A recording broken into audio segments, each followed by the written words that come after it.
What's up, everyone? Back for another beer review, and today I'll be reviewing yet another beer from the Old Thunder Brewing Company, and they are out of Pittsburgh, Pennsylvania, and this is their Smoked Midnight Blue.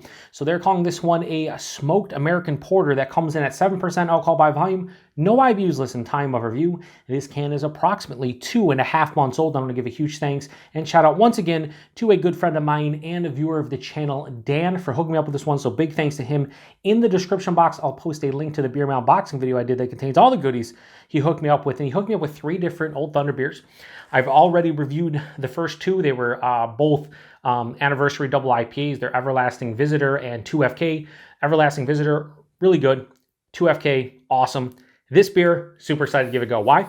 I don't drink a lot of smoked beers on my channel. I'm not like another good friend of mine and fellow beer tuber, Keith, over at 93 Lumber, where I need everything smoked in my life. It's actually one of my least favorite styles, smoked beers in general. But over the past, say, 3 or 4 years, I've come to not only tolerate them, but enjoy some of them to a certain degree. I don't like the super smoky, my intensity as far as like smoke level goes would be like mild to moderate. So I feel like this will be something more in my wheelhouse, but we will see. So on the side here, it says, this is our American Porter brewed with the finest smoked barley and English caramel and chocolate malts, and they have tasting notes. And yeah, I'm really excited about this one, so hopefully it's quite delicious. This is the smoked version of their regular Midnight Blue, which is just a 7% American Porter. So we'll see how this one is. I'm super pumped. So let's give it a pour here. So this is the last Old Thunder beer I have, and so far, so good. They've really impressed me. So we'll go like that. We're not going to pour it all in. I want to be able to get my schnaz in there, you know what I mean? So, ooh, that's beautiful. It poured out really dark. Yeah, it's pitch black, basically.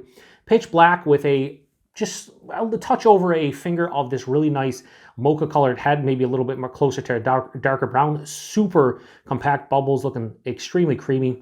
That looks like a picturesque smoked porter. 7%? Yeah, for sure. Let's get a nose. Okay, so in the nose, the smoke character, it's more of like a charred kind of like malt sensation. Yeah, there's huge chocolate, there's caramel. Little bit of a like slight roasted coffee. And then, okay, now as it's opened up, there's a little bit more of that like campfire kind of smokiness. But again, it's not that big. It's pronounced to a certain degree, but it's hovering over the entire beer, but it's not too big, at least in the nose.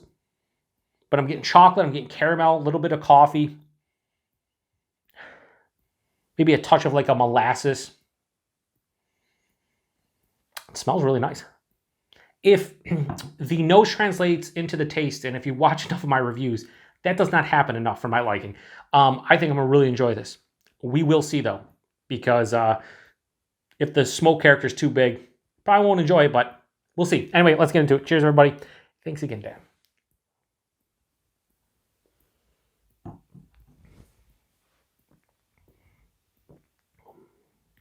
Okay, so I can rock with this. I can deal with this.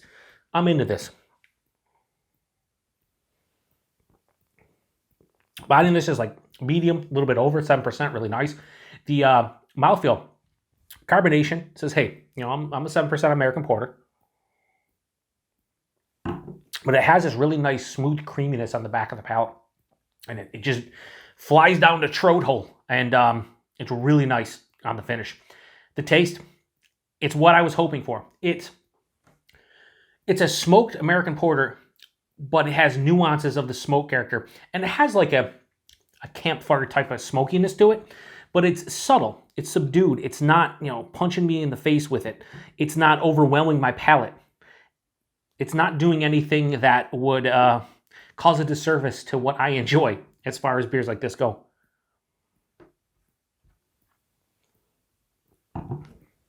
So right at the front of the palate, I get roasted malt, roasted coffee. And then right after that, it seems like the smoke character starts taking hold of the palate in general. Again, it's a blanket hovering above the rest of the characters, but it begins right after that roasted malt, roasted coffee character. It's like it transitions from the roasted malt and the coffee into the smokiness. But as it passes through, there's a nice sweet dark chocolate. There's molasses.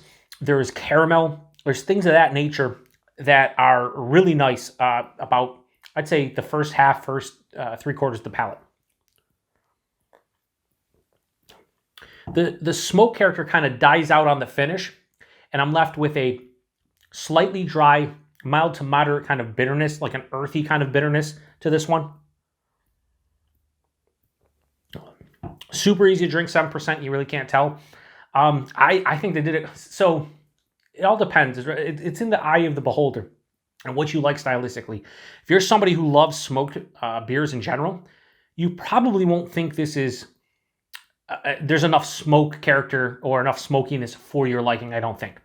I think if you're somebody who is like me, where you can handle the smoke character in small doses or it being a little bit more subtle and subdued, I think you would be able to handle this one and enjoy it. Because again, they're not my favorite style. I do appreciate them. I do appreciate trying different smoked beers. And they'll never be my favorite style. Let's just be clear here. But I can appreciate them, and I appreciate this one quite a bit. Why? I think the base porter is really fucking good. So I would love to try their base porter. I'm somebody, one of my favorite, like, no frills, just easygoing styles to date for me has been porters. And a lot of them American porters. You're talking about, Great Lakes, Edmund Fitzgerald,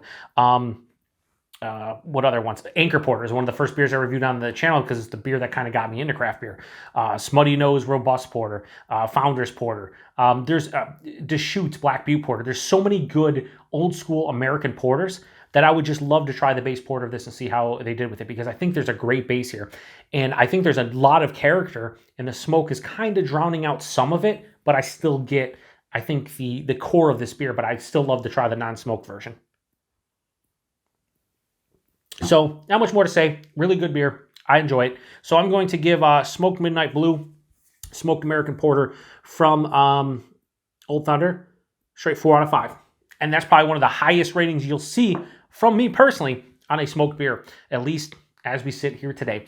Price availability, I saw this on Instagram when I went to go look and see if there's any more information about this beer.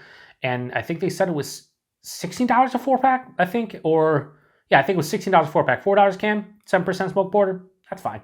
Availability, I have no idea. I'd imagine at the brewery. I don't know if they get distro at all. So this is where you come in, Dan, and let me know. But yeah, this is a beer that I would love to try the base, but I think this is a good representation of what they're going for. So stylistic is like a 4.5, 4.6, something like that. Really nice. So thanks again to Dan for this beer. If you've had anything from Old Thunder and this beer specifically, post in the comment section. Let me know what you think about it. Have you had the base, the porter, the Midnight Blue? Because I would love to know what you think about that one if you have, because I'd love to try it. So anyway, to the next one. Cheers.